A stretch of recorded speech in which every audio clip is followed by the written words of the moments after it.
Hey guys, it's Promisers bringing you guys another video here on Paragon version 4.2 in my deck builder series, and today we'll be looking at a deck for Feng Mao in the jungle. So let's go ahead and get into it. So with the recent changes to the game in the new patch, you'll realize that the attack speed was buffed for every character, and considering Feng Mao can put out a lot of heavy damage in a quick succession, this makes him very dangerous in this patch. So with the chaos and growth attributes, affinities, he can lay out serious damage in very quick succession while also staying somewhat able to mitigate in fights and stay sustainable and like overall healthy. So in the early on game, I usually start off with Coin Master just because of this wealthy passive. Gain 8 bonus gold every 10 seconds, increase to 16 bonus gold while out of combat. Now that doesn't seem like a lot, doesn't seem like a bunch of gold accumulation, but 10 times 8 is 80 gold. So think about it, every minute and 20 seconds, you're getting 80 gold, and on top of that, while you're roaming between your jungle camps, you're also getting 16 bonus gold while out of combat for every 10 seconds.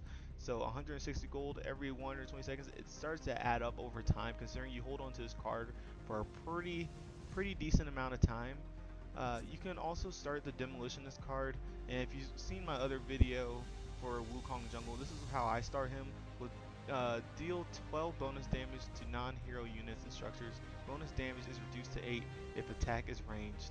Considering that he's a melee attacker, 12 bonus damage on top of what he already has, that makes Feng a really strong early jungler with his clear, just because of his attack speed and the extra damage to help him clear his camps faster, and possibly get off an early gank or early cheese on possibly the mid laner. It's typically what I go for after I'm done doing about 2 or 3 camps and possibly grab my green buff first. You can also go for an exoskeleton. Like I said, people in this game can sometimes be kind of jerks and push you out of your lane that you chose. So even if you're in pick priority, like above the individual, and you choose jungle, somebody else may still lock in Chimera. But luckily for you, Feng Mao does pretty decently in the off lane just because of his good farming potential and kind of a safe lane with his shield. So reduce damage taken by enemy heroes by 8.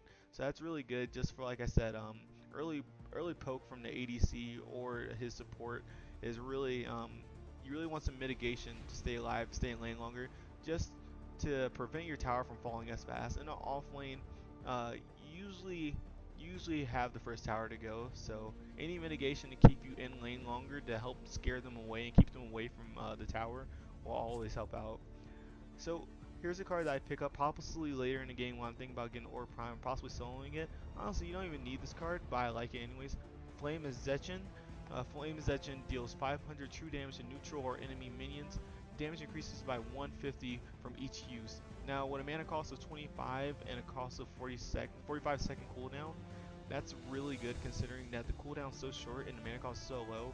So, say for instance, you're going around and using this. If you ever play League of Legends, and you're using this as technically a smite, and you're smiting minions, and every time you smite minions, it gets stronger and stronger. So eventually, when you get to the point where you're fighting Aura Prime buff, by that time, if you've been stacking Flame and Zetchin how you should be towards the mid to late game, then you'll be able to hit the Orb Prime, probably finish it off relatively quickly without any type of hassle or any type of steal from the enemy team. Honestly, I advocate for this card. If you haven't reached full build yet and you kind of want that pushing power, just to grab Orb buff for your team. Next card in the deck is the Mother Tree. This is our early on game card, so it's probably something I'll pick up second to my Demolitionist card. But pretty much it gives you 4.4 health regen and in Jungle Restoration, 50% mana regen and 2.2 health regen when in a jungle. The small amount of health regen you get in jungle, it seems minuscule, but say for instance you have 100 health, that 4.4 and that 2.2, that's 6.6, and now you're getting 6 points of health or to 7 points of health every second. That's really good just for being able to sustain and be able to get away from a tough situation and kind of bringing yourself back into it with your constant healing. It's okay. I like it. I can see the difference. Some people may not want it just because the healing factor probably isn't as great as they want it to be. But I think the early sustain is noticeable in my opinion, just because I usually max out his shield second. So, next card on the list, Nitro Boost. Uh, like I said, one of my favorite cards. Gives you 125 move speed on active, and then 11 attack speed as a passive ability.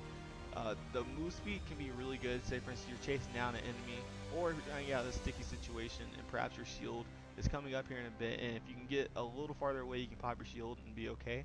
So I personally like Nitro Boost. It also is an early game card for me as well, next to Demolitionist and the Mother Tree, just because the attack speed on Feng Mao is insane. The faster you attack, the more damage you output, and the more damage you output, the better chance you have of clearing, and the better chance you have a 1v1ing opponent. So we're scroll down to Overclocked Droid. Once again, another one of the cards I love personally, just for early on game or for possibly entering the mid game. So it gives you 7 power, 13 attack speed, and its active ability Frenzy gives you 32 attack speed and 150 move speed for 6 seconds. You take 15% additional damage while this effect is active. I personally don't like the active ability on this card just because, like I said in my previous video, that say for instance you're fighting one person, yeah, doesn't sound that bad. Okay, I'm taking 15% extra damage from this other individual that I know I can kill. But say for instance another laner comes and assists the enemy you're trying to kill, then that 15% stacks up pretty heavily because now instead of taking 15% additional damage, you're taking 30% additional damage because another 15 brought in by the other teammate. So I say use the active at your own risk. If you're one of those risky players and decide that hey, I can handle this and I want this attack speed, then by all means do it. I personally don't suggest it, and I personally don't do it. Tyrant, one of the main cards in my build for sure. It gives you 15 power and it has the passive of jungle health and the passive of jungle power. After 50 jungle minion kills, gain 200 max health and then gain 0.4 power for every jungle minion killed. This right here is the definition of AFK farming in my opinion. This is where you sit in jungle and you farm your ass off and you try to get as strong as possible. So that in between your ganks, you're farming, and then once you come back and gank, you're stronger than ever.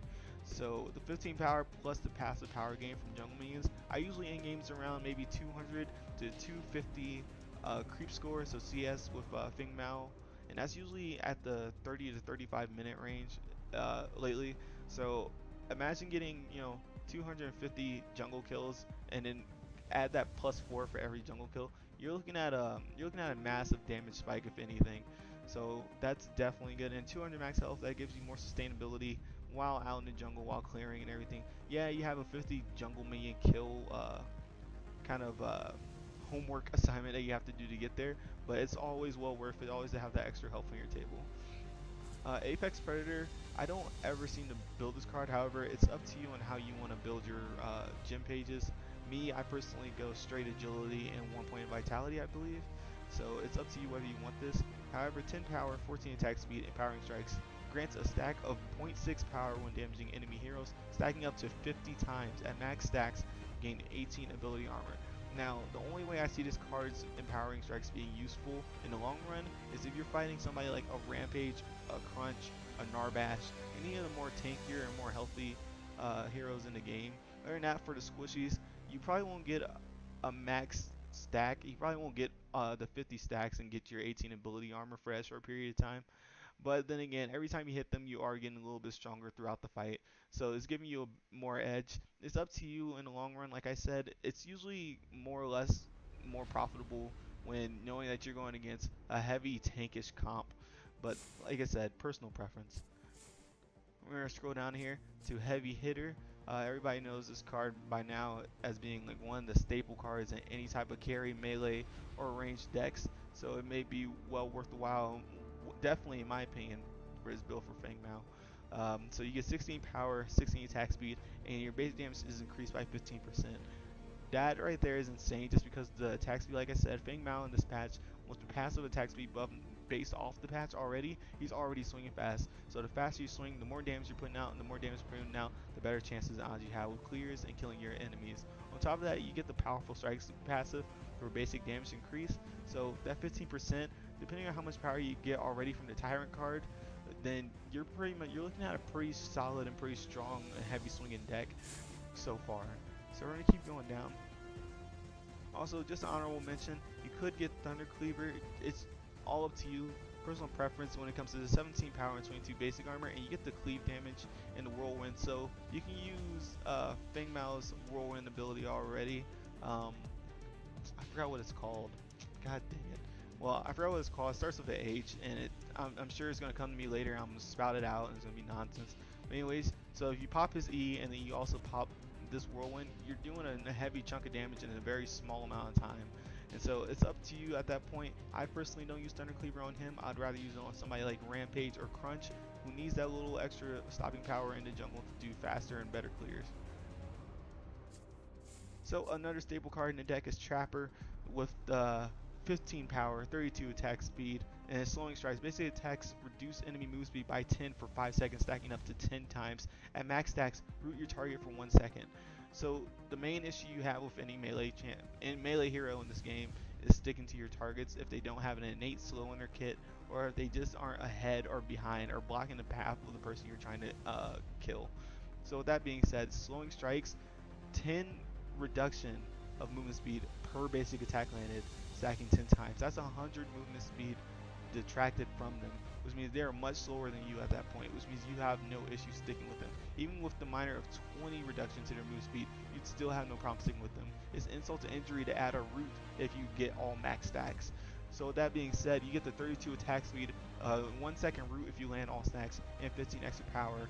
You really can't go wrong with this card. So if you have this card in your stock, I definitely say put it on a Feng Mao build immediately or as soon as you can, because it's really worth the while.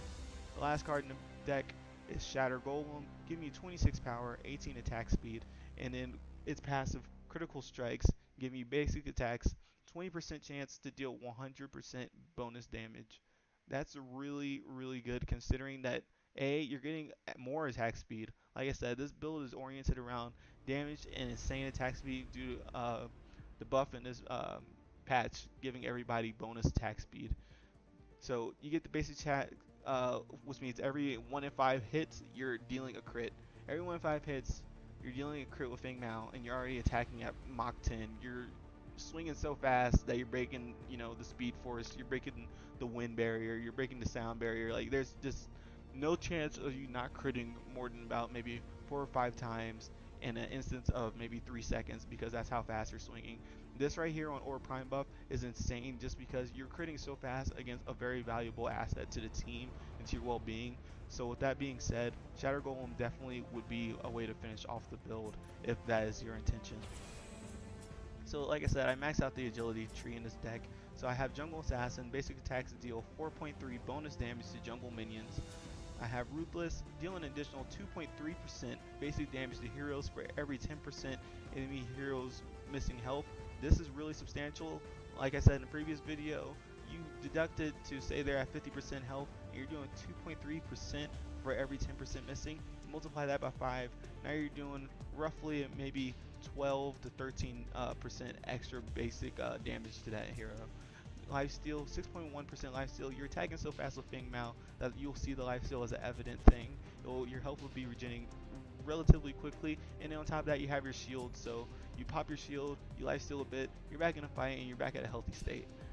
Piercing basic attacks ignore 18.4% of enemy basic armor. If how I see it is 100% basic armor minus 18%, you're looking at a solid chance to tear them down a bit more than what you were before. Any type of penetration is good. Any type of penetration is good. Critical hits. Basic attacks have 9.2% to deal 46% bonus damage. If you get the card that stacks the slow, then this gem will definitely be worth it. However, if you don't want that gem, you can always change it out for why I say Relentless Pursuit. Basic attacks no longer apply combat penalty. So with that, you're swinging and you're moving at the same constant move speed, and they have no chance of getting away from you if you're putting out the sufficient damage. On top of that, you have your Q Reaping Slash to hop over to them. And then like I said, I have 1 point of vitality for jungle lifesteal. Basic attacks restore 2.5 health against jungle minions. Any type of lifesteal, any type of sustain in early game jungle is very much so appreciated just because it gives you more chances to have more ganking power for the team. Alright, so final build for Feng Mao in the jungle would be Jungle Assassin, Ruthless, Lifesteal, Piercing Basic, Relentless Pursuit, maxing out our agility skill tree, and then 1 point in vitality for Jungle Lifesteal. The cards consist of Apex Predator, Coin Master, Demolitionist, Exoskeleton, Flame Azechin, Heavy Hitter, Nitro Boost, Overclock Droid, Shatter Golem, the Mother Tree, Trapper, and Tyrant. My final build for Feng Mao usually typically consists of Trapper, Heavy Hitter, or Shatter Golem. It depends on how I'm feeling. It depends on if I have enough points to sacrifice. But I usually go for Shatter Golem if I have the money for it, and then for Tyrant. Anyways, guys, that'll be the end of this video. Make sure to like and subscribe if you want more content. And you guys have a good day. Bye.